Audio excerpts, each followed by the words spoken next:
What's up? I'm Wicked, and today I'd like to talk to you about the planet Pluto.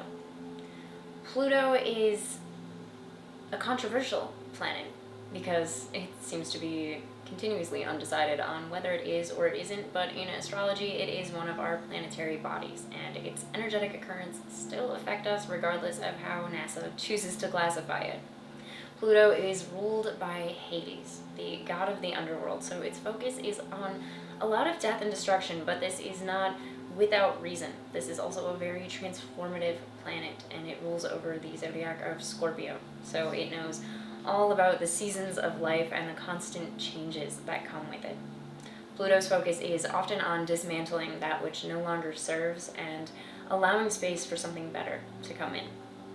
Pluto in the chart shows an entire generation of human beings. It tells us a lot on our views of the world and little sparks of what we will do as individuals to help impact that.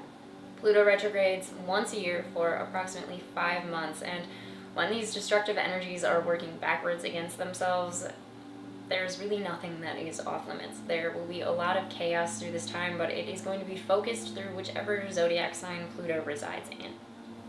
Pluto is in its domicile placement when in Scorpio, as it rules over, and these energies, as I said, get along very, very well. They are all familiar with the constant ebbs and flows of life and what we need to do in order to get to the next phase. These energies are very, very fluid. Scorpio is a water sign, so Pluto really appreciates its ability to move and take on different shapes and really just never conform to any one thing. When Pluto is in Scorpio, its energies are going to be expressed very effectively, and so too shall Scorpios. So this might seem a little bit intimidating, but it is often just going to bring in a new wave of change. Pluto is exalted when in Aries, as the god of war has no limits for Pluto to try and push. If Pluto takes Aries energy and directs it at anything, the god of war is gone before Pluto can even finish explaining the intent. Aries is a very passionate and driven energy, so when Pluto is looking to get the job done, it really enjoys being placed in this sign. However, fiery energy isn't always for Pluto, as it is at a fall when placed in Leo.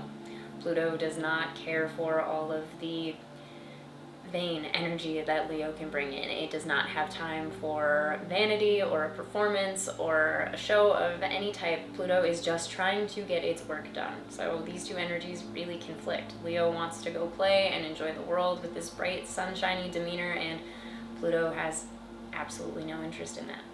Pluto only changes signs once about every 30 years, and that big retrograde keeps it kind of dipping in and out of signs for a while, so we will only experience a few of these placements in our lifetime, but it's really curious to see what missions Pluto has brought in for the current population of the world. Wherever Pluto is placed in your chart is going to give you an idea of the entire generation that you were born into. It's going to connect you to anyone within that 30-year age gap in ways that you might not expect right away, but will really align with your purpose going forward if you allow it to. That's all I have for this one. Thank you so much for joining me, and make sure to like and subscribe so that you can keep your third eye in the sky. Blessed be.